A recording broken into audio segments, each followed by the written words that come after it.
Stephanie Quayle. Stephanie, I'll let you go ahead and introduce yourself. Hi, everybody. Yes, I'm Stephanie Quayle. I'm originally from Bozeman, Montana, and I've been living out in Nashville now. I'm on my 10th year of living in Nashville. It'll be 10 years this November. And uh, didn't start in music. I didn't know that music was going to happen to me. I just always loved singing and playing instruments and writing my little poetry that turned into songs. It wasn't till I was 16 years old. I did an exchange program in Freiburg, Switzerland with Youth for Understanding, and I met a band, and the band was looking for a new lead singer, and I got the gig. And I auditioned for the band, and that was the beginning. That is when I found my must, is when I got on stage, and it was just, I had to. And I always say that, when you're finding what you love to do, it has to be that must. There can't be something else that could take you away from it. That's a pretty incredible story. I never expected you to say that you found your passion while in Switzerland. No, it's bonkers. I mean, you can't make this stuff up. What got me to Switzerland was, I was a freshman in high school, and I got bullied pretty badly and hazed by, that just happens, and it happened. And it was one of those times it's like, okay, I've got to find another way. And how do I run away legally? And that was my way. That's perfect. And it sounds like so much good came out of it. I mean, that's truly one of those points where life wouldn't have been the same without it, right? Completely. No, I mean, I think about, like, I head to Nashville tomorrow. I get to perform at the Grand Ole Opry for my 8th time. It's really incredible what we've been able to do, and it's funny, you look at these moments in your life that are challenging and you're like, why is this happening, or what? And my mom always says, like, only good will come of this. Even in the most trying times, she'll say this, and I'll be like, Mom, like, you don't understand, Mom. And it's really true. And when you have these challenging situations, it's our opportunity to be victorious versus be a victim in that situation. In my case, I could have just let it destroy me, and instead I'm like, no, I'll use this to build upon. So I think that's really important. It's always to find a way to make challenges work for you. Absolutely. I think that really has to be one of, like, the most touching stories I've heard in a really long time. I think we've all really been in that position. I know I was in the same position in high school, and it was hard some days to not sit back and let it get the best of you. But good things truly do come out of it on the other side. And it's something that we all have to come to terms with and try to think of when we're hitting those hard times. Completely. And I think too, it also, I think sometimes we just, we look at other people and we think, oh, they've never gone through that, right? Or they've experienced that. And I think that more and more you find that most people have been in a lot of these situations. And it's really that, understanding and camaraderie. I know for me, if I ever see anyone that's being mistreated, I'm like the first one to run in, because I just know what that feels like. And I think, when you think about country music and, our fans are called the Flock of Quail. They're really all just my friends. This has been like my whole entire life. So to call them fans seems a little silly, but we are the Flock of Quail, and you are welcome to join anytime. And it's just very inclusive and all about, like, we're all here for the same reason, because we love country music. We love the stories. We love the storytelling and the way we feel. And I think that's what's so beautiful about music, is it brings people together, unlikely people together. And that's what's so beautiful about it. Absolutely. I 100% agree. I'm wondering how you got into country music, because I'm guessing the band you were with in Switzerland was probably not the country music that we have here. No, it's funny. I get asked all the time, like, what genre we were, and I really don't know. I know that it was interesting. And like, I would write my little songs, and I played just, enough guitar to, write songs. I played a couple chords, and I would just write my music. And every time I would play, that's when people would say, "Oh, you're a country artist." And I'll be like, "No, I'm Stephanie." Like I'm me, just doing the music that comes out of me. And, through the course of deciding that this would be my life and then figuring out how, there's been a lot of roads and wild adventures in music, because I think a lot of times as you're finding your own voice, you meet people along the way. They're like, "So, oh, well, try this and try that." And you have to kind of find your way. With me, I always came back to country. I started in country. I would get introduced to these different music groups and be like, "Oh, but can you dance?" I'll be like, "I can't dance." I'm like, "I'm really not, like, I will never be like, no, it's not going to happen." So, and I think what also has really shown me how much country is just who I am and who I will always be is the way that I write my songs. And I love sharing little mini movies, country music. It's these just little mini movies that are just so filled with depth. And, some of my songs are, I'll say, as deep as a dog dish. They're just fun, and just like you get lost in them. And then others are, as deep as the ocean. And I think that's, what I also love about our genre is it's so vast. And, 1 minute you can be feeling like the world's falling apart, and then you hear a song and it brings you to your feet.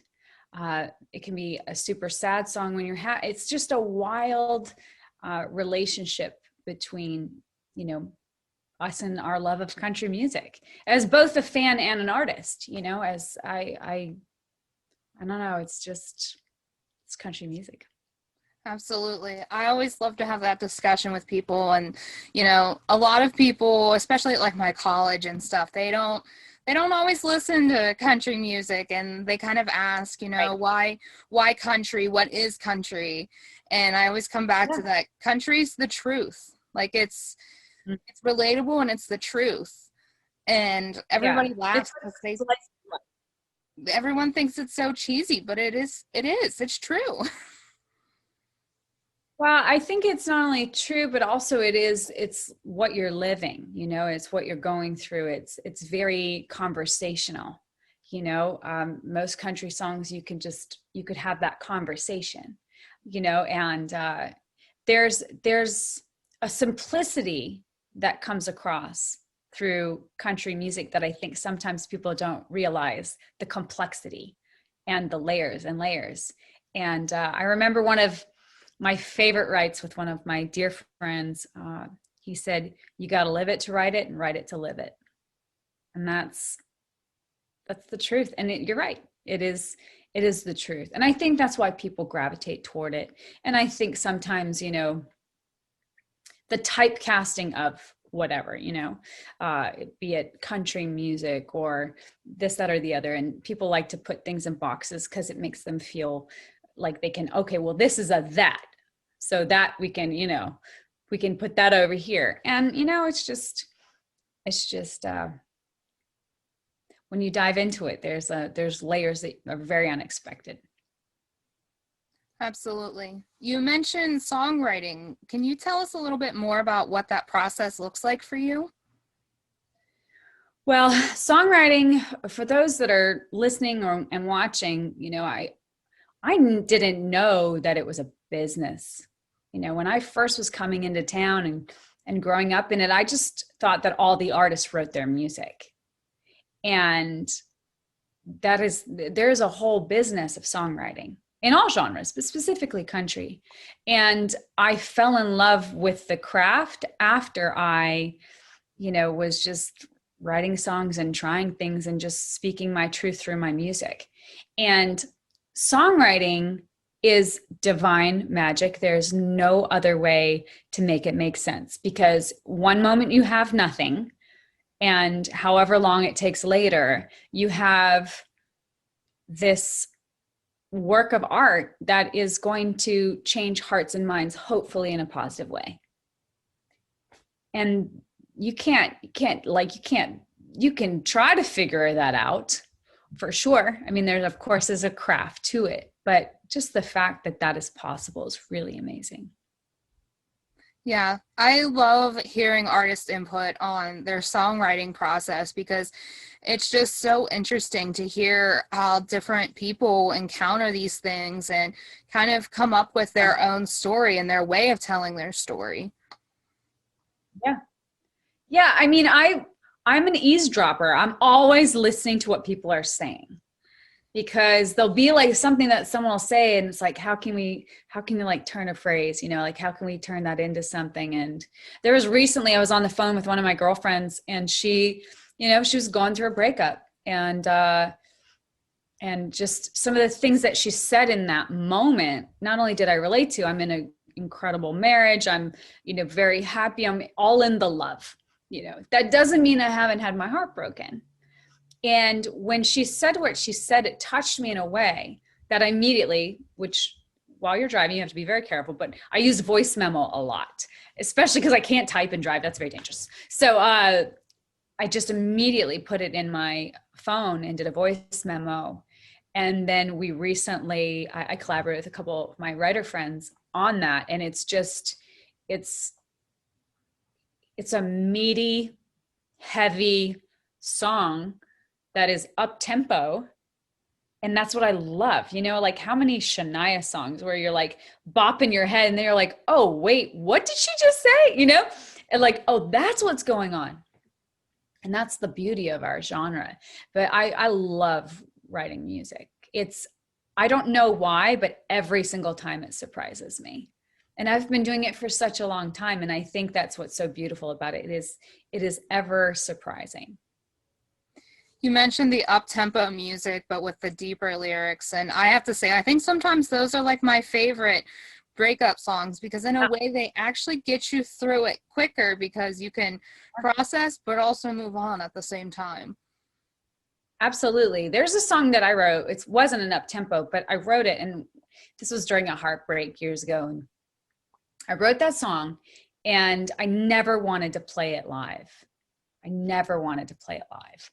And then I had the opportunity to play it live at the Bluebird. And I'm like, okay, well, here goes nothing. And I remember that day so vividly because when I performed the song and played the song, it took on a different meaning from the writer's perspective, right? I'd healed, I'd worked my stuff out. So when I sang it from that perspective, it was very empowering. But when I wrote it, I was completely heartbroken. So it's interesting how, as a writer, that kind of a song can change emotions and how it connects with you. Something that's sad then turns into like, well, I'll show you, right? Or something that happened. It's amazing. Music is the coolest. It really is. I'm wondering, what is something that your music says about you? Resilience. 1000%. Great answer. That would be the one common, like if I only get one word. Even looking back to some of the songs I wrote back before, like in 2009, and oh gosh, there's just, resilience. I love that. I think that's been one of my favorite answers so far, I have to say. Oh, well, good. So, of course, prior to this interview, I was doing some research and digging through some publications on your website and stumbled across the fact that you kind of started your career with creating your own label and entertainment company. Is that correct? Yes. So, yes, I did that. I wanted to, well, when I first moved to Nashville, I met a lot of really extraordinary female artists that were signed to labels and then shelved at those labels and then dropped from those labels and then told they were done. And for whatever reason, they might have stopped or they might have not. Just, it was really disheartening. And so I was trying to figure out, like, how do I create another way? how do I ensure my destiny? How do I make sure that I can create and have control over that so that I can, be able to do all of my wildest dreams and make things happen? And that doesn't mean you don't collaborate and have collaborative partnerships and find other ways. This just in my way was, okay, I've got to get started. How do I get started? And so I started my little label in 2013, really came into, I think that's when I actually like made the name and, like created documents. And then 2015 was really when we started to get our legs. And 2016 was Drinking with Dolly. And that was like, okay, the switch is flipping. I always do spoonerisms where I switch the front, and so it's a thing that I do. So if I say it wrong, just know I know that I'm doing it. I just don't know how to undo it. It's like heat seaters. I don't know. So it was my way of just starting. And so Drink with Dolly, we started building the team, really creating collaborative relationships in Nashville. Now, what I will say about Nashville is it's so willing to meet you where you are. And, I think work ethic is the most important trait anyone can have. And that humble work ethic to just find a way. And when you really believe something, you don't have to try. I always say, like, you don't have to sell something if you love something. You just share it. I'd be like, oh my gosh, you have to try this like soup. The soup is amazing. It's not because I work for the soup company. I just love the soup. And so that took me to last year, and then I was like, you know what? That has been a great run with that company. And now there's some things I want to tweak, and I want to like start a new company. And so then I did that this last year. And I spent a lot of time reflecting on what I want to represent within, being a small business owner, an entrepreneur, all these things, how I want to represent holistically in the music industry and entertainment industry. And that was really important, down to the name, down to the logo, down to, how we collectively work with anyone, be it other companies or, internally. So that was really important. And the beauty of it is we've built something that's really, it's got a really strong foundation, and it's built on integrity and character, and that will never lead you wrong. That's wonderful. Thank you for telling us about that, Stephanie. I really appreciate it. It's a great story. Yeah.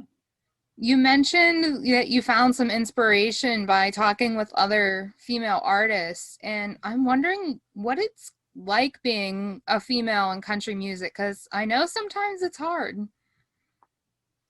Sure. Well, and it, like anything, it's an industry that, it's a challenging industry anyhow. You can ask any male artist that. I think that where women are finding new footing and more footing is that there's just more opportunity to talk about it. And, I'm not a real fan of bitter. Bitter can really just slow you down, right? So I look more forward going, okay, what can we do? What can we do to create more opportunities for women in music? Be it executives, be it producers, be it musicians, be it songwriters, and be it artists, so I think, being in Nashville, I get to see it and feel it and hear about it much more in real time. So there's this uprising that's really beautiful. And there's an incredible amount of support from everyone, male, female, you name it, whatever floats your boat. Like, everyone wants everyone to succeed. I think it's just, there's some challenges that come with, how to really make the playing field equal. And what are those possibilities and how you get to them. And it takes collaboration. It's not a one-sided deal, And so I'm seeing that a lot with my male friend artists that are bringing on, female openers and radio airplay and playlisting. And, there's so many incredible female voices. I'm just excited to be a part of, this time in country music history. I think that, when we look back, there's a tremendous amount of growth. When I think about my dear friend Mickey Guyton, one of the most phenomenal voices, period, the end. Period, the end. That's just the truth. And to watch her never give up, to watch her be nominated for Grammys, have her sweet little baby boy, live her dream, and just forge ahead with such grace. And, it takes a lot of grit. And it's kind of like the cowgirl way, grace and grit. And so no, it's one thing I will say is that when women succeed, everyone succeeds. And that's I can say that very honestly. And I'm getting to be a part of it and watch it just unfold, and it's awesome. Yeah, I was so excited. I saw that you had been part of the CMT Next Women of Country, and I was so excited to get to talk to you about this because it's something that we talk a lot about here at Kickin It Country, and we do a Women of Country special every semester. And personally, I've actually been spending my time here at W&J studying this, and it's actually something that I'm working with for my senior capstone. And so getting a chance to actually... Oh, I can't wait to hear all about it. Yeah. So actually getting to talk to someone who's living it is a joy for me personally. And I'm sure fans out there and listeners are excited to hear it too, because it's great to hear all the perspectives from, fans, musicians, people behind the scenes. And it's truly empowering. Yes. I mean, look at Dolly Parton, Carrie Underwood, Miranda Lambert, Maren Morris, Casey Musgraves, Trisha Yearwood, Shania Twain. Like, those aren't like Gabby Barrett. I mean, the list goes on and on and on and on. There's so many. Lainey, Mickey, Cam. I mean, I adore these women, and it's just, there's a lot. When you think about it, there's a lot of women that are just, it's just all coming. Yeah. It's good. I'm excited to see what's to come in the future too, because I can just tell, you can just feel that there's so much coming, and it's so exciting. Yeah. And just, the conversations are opening up more. And I think people are being more open to those conversations, right? Not everyone has to agree, but allow each other to have the conversation, to debate and discuss and, find ands versus ors, right? Talking about the future, I'm wondering what the rest of 2021 looks like for you. Seems as how we're kind of, getting back to things starting to happen and shows and maybe new music. And I'm just kind of wondering what that looks like for you. Yeah, well, we had the opportunity last year to work with our producer, Alex Klein, virtually. So we recorded a lot of music, and we're going to be releasing that all throughout this year, which is incredible. It's the first time in my career that we've released this amount of music, or will be releasing this amount of music in one calendar year. I'm working on some really fun TV projects. I recently got to host, I know you're gonna be like, but you're in country music, but it's all connected, see. I recently hosted a TV pilot called Clash of Trades, and that comes out on April 20th. And it's a competition show about skilled trades, from machining to programming to welding. It's really special. And I have just a special place in my heart for skilled trades. And I've really been wanting to bring light to women in skilled trades. And so this was an opportunity I couldn't pass up. And I'm just thrilled that I get to be a part of it. So that's right around the corner. And then we have a lot of music, and I am planning shows, which is awesome. I have missed performing live so very much. And I'm grateful that I got to perform to a lot of screens. over the course of last year, but I can't wait to be in person with humans and just, I will say this, 2020 showed me that the one thing I can control is what happens right here. And everything else, you just have to stay flexible and allow things to unfold. You can't force anything. We've all learned that things can happen that are out of all of our control, and we just have to ride the wave. And I don't know, I'm not a surfer, but for some reason this image always hits me, like just hang on to the surfboard. You don't have to necessarily be standing in like that perfect like move or look, just hang on. And we're all going to get through this together.